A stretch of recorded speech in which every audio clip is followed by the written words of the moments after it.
Video please आप बना लीजिए। यकीन मानिए एनपीओ चैप्टर है तो बहुत सिंपल, पर स्टूडेंट के मन में एक डर और दिमाग में प्रेशर पैदा करता है, क्योंकि एनपीओ चैप्टर के लिए जो भी कंटेंट आज यूट्यूब पर या बुक्स में अवेलेबल है वो सफिशिएंट नहीं है, बच्चों के अंदर कॉन्फिडेंस पैदा नहीं करता है। तो चलिए आप लोगों की डिमांड पर आज मैं एनपीओ चैप्टर को, और यकीन मानिए अगर आपने पूरा वीडियो मेरा देख लिया, 1 घंटे के आसपास की वीडियो होगी जिसमें मैं कॉन्सेप्ट डिस्कस करूंगा एनपीओ चैप्टर के और प्रोसेस डिस्कस करूंगा कि how to solve the NPO questions. और यकीन मानिए माय डियर फ्रेंड्स, अगर आपने 1 घंटे मुझे दे दिए तो आप ये मान के चलें कि एनपीओ चैप्टर एग्जाम में जो क्वेश्चन आएगा 5 मार्क्स का क्वेश्चन आता है वो 5 मार्क आपके हो जाएंगे। और ये मैं बहुत ही जिम्मेदारी के साथ कह रहा हूँ। और अगले 2 वीडियो मैक्सिमम हम इसमें लेंगे, 2 वीडियो अगर आपने साथ में और देख लिए 100% 5 मार्क्स आपके हो जाएंगे। तो चलिए हम बिल्कुल बेसिक से लेते हैं, रॉ से लेते हैं कि एनपीओ चैप्टर कैसे सॉल्व करते हैं एनपीओ चैप्टर के क्वेश्चन। देखिए, जब कभी भी आप एनपीओ चैप्टर को अगर एनालाइज करोगे तो NPO chapter means not for profit making organisation. NPO chapter के अंदर क्लास 12 सिलेबस के अंदर 4 वैरायटीज ऑफ क्वेश्चंस हैं। कितने वैरायटीज ऑफ क्वेश्चंस हैं एनपीओ चैप्टर के अंदर? There are 4 varieties of question. ध्यान से देखिएगा और हो सके तो आप कॉपी पेन लेके बैठिएगा। मेरी बात माने, अगर हो सके तो साथ में आप नोट डाउन करते चले, कॉपी पेन लेकर के बैठे। देखिए, एनपीओ चैप्टर पहला पार्ट है जो मेरा फेवरेट है। मैं हमेशा हर चैप्टर के अंदर एक फुल फ्लेज वाला कॉन्सेप्ट डिस्कस करता हूँ। फुल फ्लेज का मतलब होता है कि अगर आपने इस कॉन्सेप्ट को डिस्कस कर लिया, अच्छे से समझ लिया, तो पूरा चैप्टर 90% चैप्टर आपका हो जाएगा। तो ये हम डिस्कस करेंगे। एक तो फुल फ्लेज वाला क्वेश्चन है, फुल फ्लेज यानी 5 मार्क्स का क्वेश्चन। इसके बाद अगला कॉन्सेप्ट है क्वेश्चन बेस्ड ऑन, ध्यान से देखिएगा, क्वेश्चन बेस्ड ऑन सब्सक्रिप्शन। इस पर एक छोटा क्वेश्चन बनता है, मिनिमम 2 मार्क्स मैक्सिमम 3 मार्क्स। ध्यान से देखिएगा, मिनिमम 2 मार्क्स मैक्सिमम 3 मार्क्स। और हार्डली 5 मिनट का क्वेश्चन होता है मैक्सिमम। अगर आप कॉपी में सॉल्व करोगे तो it will take maximum 5 minutes. अगर आपके कॉन्सेप्ट क्लियर है तो वो हो ही जाएगी, कोई दिक्कत नहीं अगर आप मेरे साथ बने रहेंगे लास्ट तक। थर्ड जो वैरायटी है वो है question based on fund based, या आप ऐसा भी लिख सकते हैं fund based question. Fund based question, ठीक है। इसका भी weightage minimum 2 marks maximum 3 marks. Minimum 2 marks maximum 3 marks का वेटेज होता है। छोटा क्वेश्चन होता है, अगेन 5 मिनट के अंदर क्वेश्चन सॉल्व हो जाना चाहिए, हो जाएगा, कर पाएंगे। लास्ट आते हैं, बहुत important, question based on consumption. Question based on consumption, इसमें भी छोटे क्वेश्चंस आते हैं, इसका भी वेटेज 2 to 3 मार्क्स। बट आपको बहुत मजेदार बात मैं बता दूं डियर फ्रेंड्स, बहुत मजेदार, कि अगर आपने इसको समझ लिया ना तो ये सब इसी के पार्ट है। क्या कह रहा हूं मैं? अगर आपने इसको अच्छे से समझ लिया तो जितने भी पार्ट हैं ये सब वो इसी में से निकले हुए। चाहे फिर हम सब्सक्रिप्शन की बात करें, चाहे फिर हम फंड बेस्ड वाले क्वेश्चन की बात करें, या फिर हम कंजम्पशन बेस्ड वाले क्वेश्चन की बात करें। तो चलिए हम स्टार्ट करते हैं। ध्यान से देखिएगा, फुल फ्लेज, मैं सीधे प्रैक्टिकल क्वेश्चन की तरफ आ रहा हूँ। वैसे थ्योरेटिकल पार्ट और मैं बनाऊंगा जिसमें थ्योरी भी आ जाएगी, बट चूंकि थ्योरेटिकल पार्ट आता नहीं एग्जाम में, इसलिए मेरा फोकस उस पर नहीं है। मेरा पूरा फोकस किस पर है कि आप किस तरीके से एग्जाम में 5 मार्क्स स्कोर कर पाएंगे, और पूरा 10 मार्क्स का वेटेज है तो 10 आउट ऑफ 10 कैसे आप ला पाएंगे, उस पर फोकस है। उसी के हिसाब से मैं आज चल रहा हूं। तो फुल फ्लेज क्वेश्चन के अंदर ध्यान से देखिएगा, आपको एग्जामिनर कहता है prepare income and expenditure account. क्या बनाना होता है आपको इनकम एंड एक्सपेंडिचर अकाउंट बनाना होता है। पहली बात, यहां एक्सपेंडिचर और यहां पर इनकम, ठीक है, मैंने लिखा नहीं है, डिटेल ऊपर सिर्फ मेरा पर्पज क्या है कि आपको ठीक से मैं समझा सकूं, जल्दी समझा सकूं, वीडियो ज़्यादा लंबी ना हो, काम की चीज़ हमें नहीं है। दूसरी चीज़ हमें बनानी होती है क्लोजिंग बैलेंस शीट।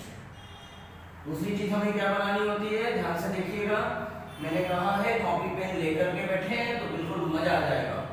दूसरी चीज़ हमें बनानी होती है बैलेंस शीट। बैलेंस शीट कब का बनाना होता है, करेंट ईयर का, करेंट ईयर यानी क्लोजिंग बैलेंस शीट। जैसा कि आप सभी को मालूम है ये एसेट साइड है, ये लायबिलिटी साइड है, ठीक है। बहुत आसान है चैप्टर, भी देखना मजा आ जाएगा, आपको लोड ही नहीं आएगा दिमाग पे, और अगर लोड आ गया माय डियर फ्रेंड तो मतलब नहीं फिर मेरे पढ़ाने का। मैंने इसी चीज पर काम किया है कि किस तरीके से सबसे इजीएस्ट वे हो सकता है किसी भी क्वेश्चन को सॉल्व करने का, किसी भी टॉपिक को इनफैक्ट सॉल्व करने का। इजीएस्ट अप्रोच मैं आपके सामने लेकर के आया हूं, देखते हैं। इसके बाद हमें बनाना है ओपनिंग बैलेंस शीट। क्या बनाना है, ओपनिंग बैलेंस शीट। क्यों बनाना है अभी मैं डिस्कस कर लूंगा आपके साथ, जैसे जैसे मुद्दा आएगा, मौका आएगा, मैं डिस्कस करूंगा। बैलेंस शीट कब का बनाना है, ओपनिंग। ऑब्वियस सी बात है, लायबिलिटी साइड है and this is asset side, ठीक है, सिंपल सी बात है। अब एग्जामिनर, यहां मैं क्वेश्चन बनाऊंगा, यहां मैं क्वेश्चन फ्रेम करूंगा मन से, और उस क्वेश्चन को कैसे सॉल्व करते हैं आपको सिखाऊंगा, ठीक है। तो चलिए इधर मैं क्वेश्चन फ्रेम कर लेता हूं, इतने पोर्शन के ध्यान से देखिएगा। फुल फ्लेज का क्वेश्चन कैसा आता है, क्वेश्चन के तौर पे आपको receipts and payment account given होता है। क्या गिवन होता है माय डियर फ्रेंड्स, क्या गिवन होता है, receipts and payment account given होता है क्वेश्चन के अंदर। ये रिसीप्ट साइड है, ये आपका पेमेंट साइड है, ये आपकी अमाउंट हो गई, और ऊपर लिखा होता है रिसिप्ट एंड पेमेंट अमाउंट और डेट वगैरह होता है, और नीचे एडजस्टमेंट होता है, या इंफॉर्मेशन भी आप इसको कह सकते हैं, आइदर एडजस्टमेंट और इंफॉर्मेशन। सपोज इंफॉर्मेशन 1 2 3 4 एडजस्टमेंट या इंफॉर्मेशन, ठीक है। कितने एडजस्टमेंट है, 4 एडजस्टमेंट है, ठीक है डियर फ्रेंड्स। कितने एडजस्टमेंट है, 4 एडजस्टमेंट। अब आपको क्वेश्चन में लिखा है कि following receipts and payment account is given and the following information you have to prepare income and expenditure account। क्या बनाना है आपको, you have to prepare income and expenditure account। तो कैसे बनाएंगे, ध्यान से देखिए।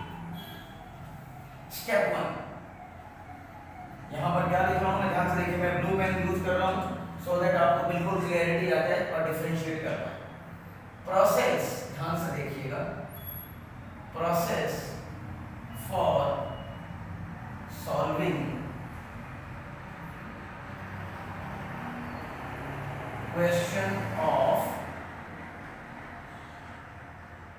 income and expenditure या एनपीओ चैप्टर। आप इसको ऐसे लिख सकते हैं, process for solving NPO chapter, NPO chapter, ठीक है। ये प्रोसेस, 2 ही प्रोसेस है माय डियर फ्रेंड्स। कितने प्रोसेस हैं, 2 प्रोसेस, और बहुत सिंपल प्रोसेस है जो आपको फॉलो करना है। स्टेप 1, स्टेप 1, स्टेप 1 में आपको रिसिप्ट एंड पेमेंट के ईच एंड एवरी आइटम को क्या करना है, कॉपी करना है।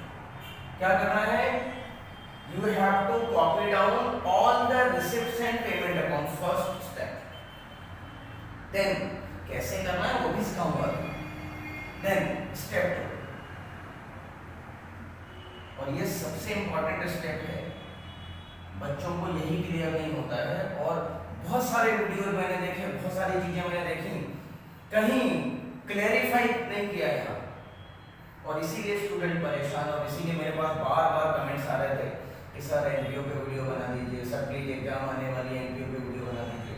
एक्चुअली मुझे टाइम नहीं मिल पा रहा था, बहुत सारे दूसरे कामों में व्यस्तता थी और बड़ी मुश्किल में टाइम निकलता है। तो मैंने कहा कि अब एग्जाम आने ही वाली, वाकई में बच्चों का नुकसान हो जाएगा, तो अब कैसे भी करके टाइम मैनेज करके मैं बना रहा हूँ वीडियो। और आप इसको एक बार देख लें, 100% आपको इसको बेनिफिट मिलेगा और आप 100% 10 आउट ऑफ 10 स्कोर कर पाओगे।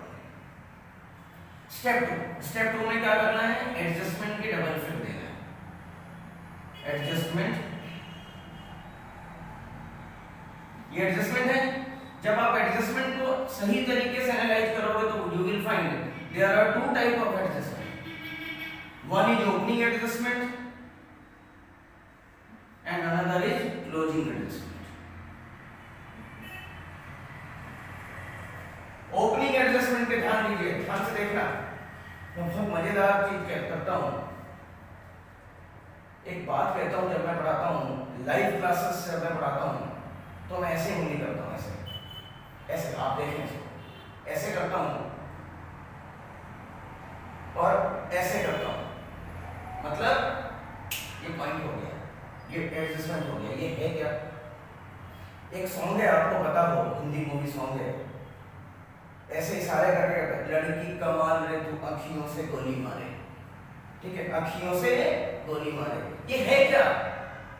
ये आप देखें, ये क्लोजिंग एडजस्टमेंट के बारे में, opposite direction, one effect should be debit another should be credit. और ये क्या है, जब मैंने दोनों उंगली को एक साथ ऐड कर दिया तो ये क्या है, ये ओपनिंग एडजस्टमेंट है। This is the treatment of opening adjustment. देखें यहां, देखें ओपनिंग एडजस्टमेंट का ट्रीटमेंट क्या होगा।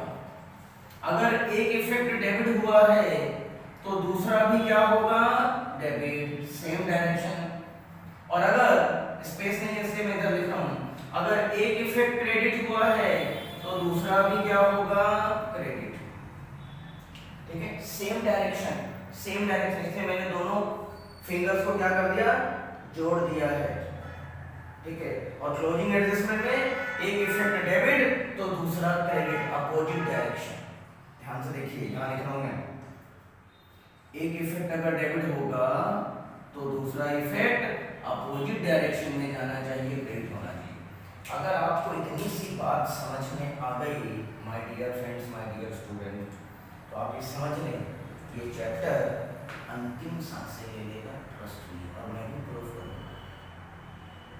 और 5 नंबर का क्वेश्चन बड़े प्यार मोहब्बत से याद कर पाओगे, ठीक है। देखते हैं, एक बात का जरूर ध्यान रखें कि जब आप रिसिप्ट एंड पेमेंट अकाउंट को कॉपी करोगे तो आप हमेशा प्रायोरिटी इसको देना, इधर की साइड को देना, पहले आप पेमेंट साइड को कॉपी करोगे, फिर आप रिसिप्ट साइड को कॉपी करोगे। क्यों ऐसा? ऐसा इसलिए माय डियर स्टूडेंट, क्योंकि पेमेंट साइड में ज्यादा प्रॉब्लम्स नहीं आती, सीधा सीधा दिया होता है, कॉन्फिडेंस गेन हो जाता है स्टूडेंट का एग्जामिनेशन हॉल के अंदर। और रिसिप्ट साइड में भी थोड़ी बहुत प्रॉब्लम होती है as compare to payment side के। तो यहां से अगर स्टार्ट करोगे ना तो हो सकता है आप गलती कर बैठो कहीं ना, और एक बार गलती होने लग जाती है एग्जामिनेशन हॉल में तो आगे प्रॉब्लम क्रिएट होने लग जाती है, स्टूडेंट कॉन्फिडेंस लूज कर देता है। मैं नहीं चाहता कि आप कॉन्फिडेंस लूज करें, ठीक है। चलिए इसके बाद आगे बढ़ते हैं। देखिए, जब आप पेमेंट साइड आएंगे तो पेमेंट साइड में आपको 2 चीजें मिलेंगी, चेक करना, एनालाइज करना। एक रेवेन्यू नेचर का पेमेंट, रेवेन्यू, और दूसरा कैपिटल नेचर।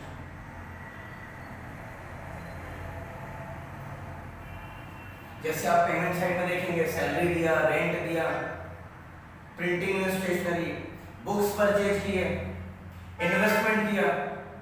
तो आप देखो, बुक्स और इन्वेस्टमेंट, बिल्डिंग खरीदा, फर्नीचर खरीदा, तो पेमेंट तो किया होगा। तो ये बिल्डिंग खरीदा, फर्नीचर खरीदा, ये कैपिटल नेचर है।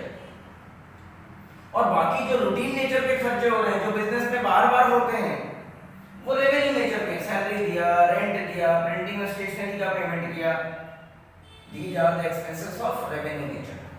सिमिलरली जब आप रिसिप्ट साइड को देखोगे तो you will find there are 2 type of receipts, one is capital nature, another is revenue nature.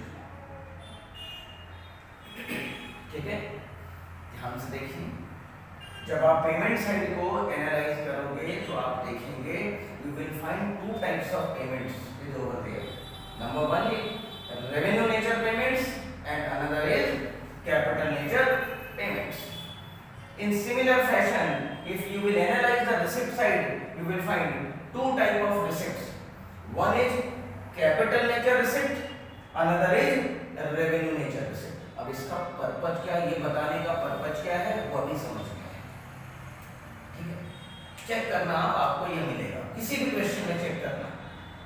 Even though किसी भी चैप्टर में चेक करना, not only in NPO chapter, किसी भी चैप्टर में, दुनिया की किसी भी बैलेंस शीट में चेक करना, किसी भी जगह चेक करना, आपको यही मिलेंगे. क्यों? क्योंकि 11th का कांसेप्ट आपने पढ़ा है. बिजनेस एक्सपेंडिचर दो टाइप के होते हैं, capital nature, revenue nature. Receipt भी दो टाइप की होगी, capital nature, revenue nature. Even तो इकोनॉमिक्स में भी ये कांसेप्ट पढ़ा है आपने. ठीक है, बजट वगैरह में आपको याद हो तो आप इसको भूले नहीं, एक दूसरे से लिंक्ड है.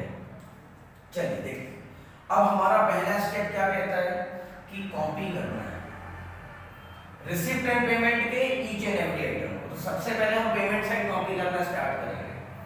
पेमेंट साइड में जितने भी रेवेन्यू नेचर के पेमेंट्स में है वो सब कहां आएंगे, ध्यान से देखिएगा, सॉल्यूशन स्टार्ट हो रहा है. सारे रेवेन्यू नेचर के पेमेंट्स इधर आएंगे.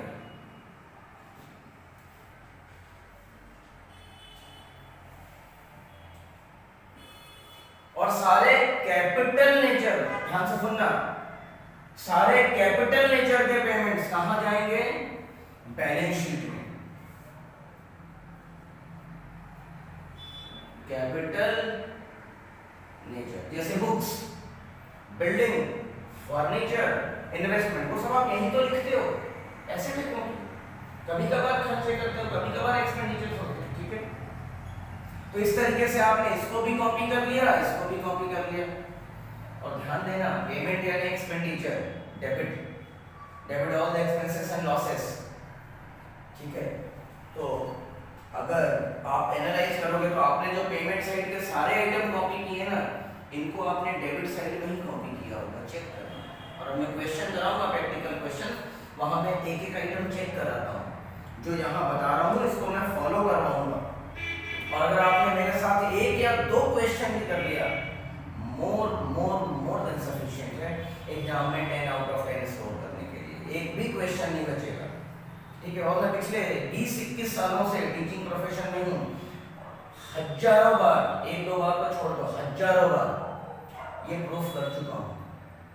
और ऐसा नहीं है कि ये एनपीओ चैप्टर सिर्फ क्लास 12th में, क्लास 12th में तो है ही, इसके अलावा बीकॉम में भी है, इसके अलावा सीए इंटरमीडिएट में भी है, इसके अलावा सीए फाउंडेशन में भी है.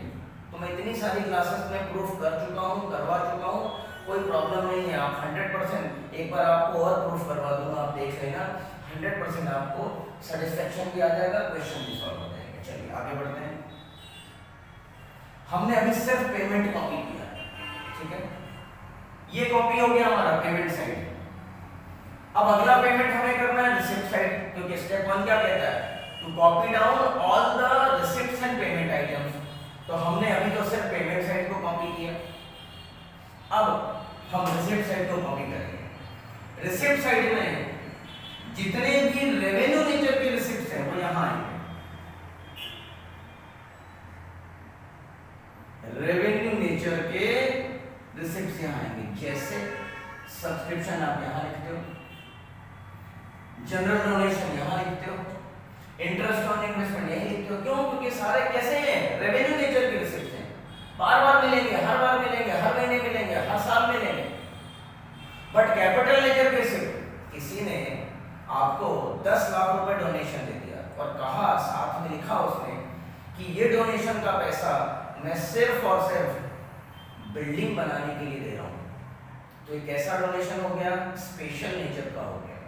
और जब स्पेशल नेचर का डोनेशन हो गया तो ये कैपिटल नेचर की रिसिप्ट है. इसको आप यहाँ नहीं लिख सकते. इसको कहाँ लिखना पड़ेगा आपको? बैलेंस शीट की लायबिलिटी साइड में लिखना पड़ेगा. कहाँ लिखना पड़ेगा? बैलेंस शीट की लायबिलिटी साइड लिखना पड़ेगा. इसलिए कैपिटल नेचर यहाँ आ जाएगा सामने. यहाँ पर कुछ एक्सेप्शन है माय डियर फ्रेंड्स. दो तीन एक्सेप्शन है जो आपको ध्यान रखना है, समझना है। जब आप रिसिप्ट सेट देखोगे, मैं यहाँ स्पेसिफिकली लिख रहा हूँ, जब आप रिसिप्ट सेट कॉपी करोगे तो आपको यहाँ दिखेगा to balance brought down, means it is the balance of cash और बैंक। तो इसको ओपनिंग बैलेंस शीट में एसेट से लिखना, ठीक है, क्योंकि एसेट है, ठीक है। सब्सक्रिप्शन में भी एक पॉइंट आएगा, जब वो पिछले लास्ट ईयर का सब्सक्रिप्शन आपको मिल गया होगा, उसे भी आप कहाँ लिखेंगे, यहाँ लिखेंगे। क्यों लिखेंगे वो मैं समझाऊंगा आपको आगे चल के जब क्वेश्चन करेंगे। तो इस तरीके से हमने क्या किया, हमने कैपिटल लेजर की सारी चीजों को कॉपी कर लिया, रेवेन्यू रिसीप्ट को भी कॉपी कर लिया। इन नटशेल कहूं मैं तो हमने पहले स्टेप को पार कर लिया, ठीक है। Now move to next step, बहुत आसान, यहाँ लिख दिया हमने, ये जान है पूरे क्वेश्चन की। ये क्या है, पूरे क्वेश्चन की जान है, जान, ठीक है। क्या है, दिल और दिमाग में बात कहता हूँ कि जो स्टूडेंट या जो व्यक्ति, जो पर्सन दिल और दिमाग से सोच करके काम करता है वो कभी फेलियर नहीं होता, क्योंकि वो दिमाग भी लगाता है और दिल से भी काम ले लेता है। लेकिन जो स्टूडेंट या जो पर्सन सिर्फ दिमाग से सोचता है तो भी दिक्कत है, सिर्फ दिल से सोचेगा तो भी दिक्कत है। तो आपको दिल और दिमाग दोनों का कॉम्बिनेशन चाहिए। यहाँ भी वही बात है, दिल और दिमाग दोनों का कॉम्बिनेशन रख लो, 100% क्वेश्चन सॉल्व हो जाएगा। देखिए अब मैं यहाँ पर एक चीज बनाता हूँ, ध्यान से देखिएगा। जब आप क्वेश्चन सॉल्व करते हैं तो ये आपका करंट ईयर है, ठीक है, this is what, this is your current year. इसके ठीक पहले this is your previous year and this is your next year, ठीक है। Current year, previous year, next year. आप जो इनकम टैक्स एक्सपेंडिचर अकाउंट बना रहे हैं, ध्यान से देखिएगा, किस साल के लिए बना रहे हैं, करंट ईयर के लिए बना रहे हैं, ठीक है। मैं एक चीज और कहता हूँ, ध्यान सुनना, कभी जिंदगी में नहीं भूलोगे। तांगे का घोड़ा देखा आपने, तांगे के घोड़े को देखना, आप ठीक तरीके से ऑब्जर्व करना, अगर नहीं देखो तो आज जरूर देखना, या जब कभी भी आपको दिखे तो आप ऑब्जर्व करना। तांगे के घोड़े के सामने आंखों पे ऐसे झुब्बी बांध देते पट्टी, क्यों, ताकि वो सीधे डेस्टिनेशन तक जाए, क्योंकि पीछे सवारी बैठी है और वापस लौट के वहां आए, ठीक है। वो इधर उधर नहीं देखता, क्योंकि अगर वो इधर उधर देखेगा तो वो सवारी को उसके डेस्टिनेशन तक नहीं पहुंचा पाएगा, माय डियर फ्रेंड्स। तो हमें भी तांगे का घोड़ा बनना है एनपीओ चैप्टर के लिए। हमें ध्यान से देखिएगा, हमें ध्यान से देखिएगा, हमें करंट ईयर से मतलब होना चाहिए, हमें प्रीवियस ईयर से कोई मतलब नहीं होना चाहिए, हमें नेक्स्ट ईयर से कोई मतलब नहीं होना चाहिए। हमें सिर्फ किससे मतलब होना चाहिए, हमें सिर्फ करंट ईयर से मतलब होना चाहिए। प्रीवियस ईयर का कुछ है तो हटा दो, नेक्स्ट ईयर का कुछ है तो हटा दो, हमें सिर्फ करंट ईयर से मतलब होना चाहिए। मतलब हमें तांगे का घोड़ा बनना है, और अगर हम तांगे का घोड़ा बन गए तो हमारा चैप्टर कंप्लीट हो गया, हमारा चैप्टर कंप्लीट हो गया, ठीक है। जब मैं अब नेक्स्ट वीडियो में मैं इस पूरे प्रोसेस को फॉलो करना सिखाऊंगा, पूरे प्रोसेस को, एक क्वेश्चन उठाऊंगा और ध्यान दीजिएगा, मैं सारा प्रोसेस लिखूंगा वहां, ऐसा नहीं कि लिखूंगा नहीं, लिखूंगा और एक एक चीज आपको टिक कराऊंगा कि देखो ये फॉलो किया हमने, ये फॉलो किया, एक इफेक्ट डेबिट तो दूसरा भी डेबिट, एक क्रेडिट तो दूसरा भी क्रेडिट, क्लोजिंग एडजस्टमेंट है तो एक इफेक्ट डेबिट तो दूसरा क्रेडिट। देखो हमने पेमेंट को कॉपी किया, रेवेन्यू साइड को हमने यहीं पर लिखा है, हमने पेमेंट साइड को, कैपिटल लेजर को, पेमेंट साइड में कैपिटल लेजर को हमने कहाँ लिखा है, एसेट में लिखा है। हमने रेवेन्यू रिसिप्ट को हमने इनकम साइड में लिखा है, हमने रेवेन्यू कैपिटल लेजर की रिसिप्ट को हमने बैलेंस शीट की लायबिलिटी साइड में लिखा है। ये मैं प्रूफ कराऊंगा, और इसके बाद मैक्सिमम मैंने टाइम मांगा है 3 वीडियो, ठीक है। अभी ये वीडियो बहुत ज्यादा लंबा हो जाएगा और कॉन्फिडेंस आप लूज कर जाओगे, इसलिए मैं एक्सटेंड नहीं कर रहा हूँ। प्रोसेस मैंने बता दिया है, इस प्रोसेस को हम नेक्स्ट वीडियो में फॉलो करेंगे। और माय डियर फ्रेंड्स, अगर आपको मेरी वीडियो से अच्छा लगता है, कुछ इन्फॉर्मेशन मिलती हो, कॉन्फिडेंस बिल्टअप होता हो, तो ज़्यादा से ज़्यादा आप अपने फ्रेंड सर्कल में सर्कुलेट करें। और अगर आप मेरे चैनल में न्यू हैं और कॉमर्स वाकई में सीखना चाहते हैं, अकाउंट्स को अपना गुलाम बनाना चाहते हैं, तो मेरे चैनल को सब्सक्राइब भी करें